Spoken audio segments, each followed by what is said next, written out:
As it's Houston Sports Talk back into the video day. And today the New York Giants beat the Cleveland Browns 21-15. And, I don't know if I could say this is going to be the most shocking win of the week because right now we have the Carolina Panthers beating the Las Vegas Raiders 21-7.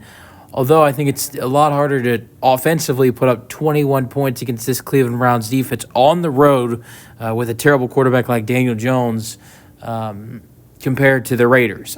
That's no disrespect to the Raiders, but the Browns' defense is really tough, and this Giants' offense definitely did a solid job today. If you told me Daniel Jones would put up 21 points on the board, he'd have 260 passing rushing yards and throw 2 passing touchdowns, I would have probably told you you're nuts. And when you do something like that, what Daniel Jones did today for this Giants team, it's not hard to rack up a win when you have a solid defense playing against a not so great quarterback. I'm not going to call him a bad quarterback, but a mid quarterback in Deshaun Watson. Deshaun Watson wasn't terrible in this game. He didn't throw any picks. He didn't fumble. He did throw 2 touchdown passes, but he didn't throw for 200 passing yards. Did a solid job on the run. But at the same time, it's not enough to win against this Giants team. You need better football from Deshaun Watson. Sure, was he terrible in this game? No. But was he good? No. He was mid. And it's been that way these last couple weeks. If you ask me, I think Deshaun Watson in these last 2 weeks has been a lot better than he was in week 1 against the Dallas Cowboys, but it's not much better. So you got to be really worried after taking a loss to these New York Giants, at home as well. If this was I think the Browns would be less concerned if this was a road loss because, that's a harder, that's a harder win. But for the fact that this is a home game playing against one of the worst teams in the NFC and you drop it, I think the Browns are probably very disappointed and probably, again, continue to most likely be very concerned what they have at the quarterback position with what this quarterback is being paid money-wise in Deshaun Watson. All right, let's go over the scoring summary. Amari Cooper did get the scoring started. It was a one-play, 24-yard touchdown for the Browns when Amari Cooper would have a 24-yard touchdown reception for Deshaun to make it 7-0. But then Devin Singletary has a 1-yard touchdown run back-to-back weeks for him with touchdowns. And it's 7-7 in the second quarter. 2 touchdowns for Malik Nabers. Daniel Jones throws 2 short touchdown passes to him, both at the end of the second quarter, minute and 44 and 11 seconds left, 3 yards and 5 yards, 21-7 halftime. No scoring in the third quarter, so the Giants kind of went cold in the second half, and the Browns scored in the fourth quarter. Deshaun Watson with a 6-yard touchdown pass to Amari Cooper. They go for 2. Jerry Jeudy gets the catch, and it's 21-15. So this is kind of crazy. Total of 5 touchdowns in this game, and two of the players from the 5 touchdowns had 4 of them. Amari Cooper had 2 touchdowns.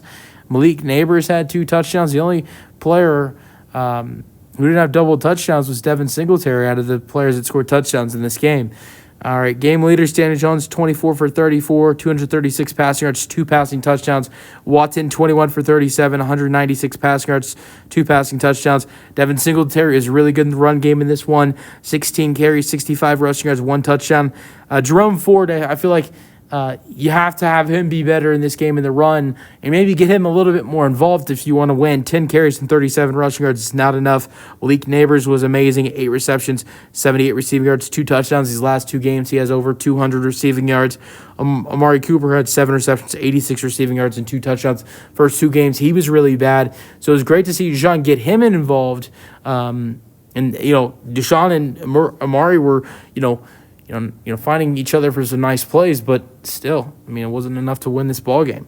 And if I'm correct, I believe David Njoku was still out in this game, and that really hurts. I'm going to go over some other stats. For the Giants, they actually had Malik Nabers throw a pass in this game, but it was an incomplete pass. Well, he's not the only wide receiver to throw a pass today. Stephon Diggs threw a 13-yard pass today. Tyron Tracy Jr. had 5 carries for 23 rushing yards. Like I mentioned, Daniel Jones had 20 rushing yards. Neighbors had 4 rushing yards. Wan'Dale Robinson had a good game too. 7 receptions for 61 receiving yards. Singletary was even effective on the receiving end. 43 receiving yards, which means Singletary had over 100 scrimmage yards today at 108. Also, a couple players had 17 receiving yards. That's tight end Daniel Bellinger and Tyron Tracy Jr., the running back. For the Browns, Jerome Ford also had 3 receptions for 33 receiving yards. Former Deshaun Watson Texans teammate Jordan Akins, the tight end, 4 receptions for 29 receiving yards.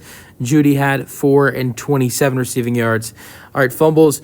That is my bad. Deshaun didn't have any interceptions in this game, but he did fumble. He fumbled twice, so that is a big problem as well. I did forget about the 2 fumbles. That is my bad.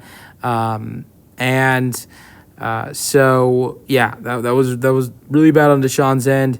The Giants also lost some fumbles on their end as well. Eric Gray lost a fumble, the running back. Devin Singletary lost a fumble, and those fumbles were recovered by Grant Delpit and Ronnie Hickman. But Deshaun lost 2 fumbles as well, and those were recovered by Azeez Al-Jalari and Elijah Chapman. Daniel Jones also fumbled in this game, but he recovered his own fumble. A lot of fumbles.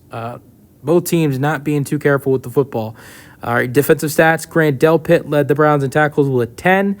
He had 1 tackle for loss. The Browns only had 2 sacks. You gotta be better defensively. One of the that's one of the I consider one of the best defenses in the NFL. You have to have them being better. Meanwhile, the Giants absolutely killing it on the sack end. 8 sacks, half a sack for Bobby Okereke, 1 sack for Jason Pinnock, a half a sack for Micah McFadden, half a sack for Raheem Nunez Roches, 2 sacks for Dexter Lawrence, 1 sack for Brian Burns. He also had a strip sack though.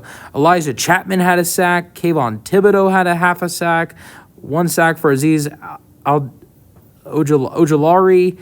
So 8 sacks and 5 tackles for loss. That is very disappointing for this Giants team. And that's not the first time we've seen Deshaun Watson, get sacked a bunch. We saw it in week 1 against the Cowboys. It continues against the Giants this week. So yeah, offensive line was very disappointing. You can put it on Deshaun, but I think the other blame has to go to the offensive line as well, being terrible.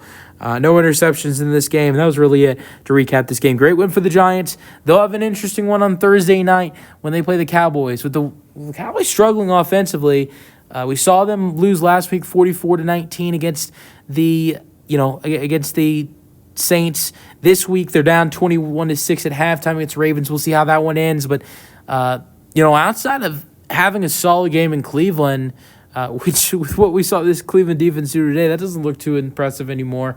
Cowboys haven't looked too amazing either. So, if you would have asked me a couple weeks ago, I think I would have told you that Week 4 Thursday matchup between Dallas and New York would have been a blowout in Dallas's end. I'm not going to tell you guys New York is going to win, but with the way New York defense has looked in this game, with the 8 sacks and the 2 fumble recoveries, if they do that against Dallas, I'm not going to say they're going to win, but it could be a very close game between the Cowboys and the Giants on Thursday night. Let me know your thoughts on this game in the comment section, and peace out.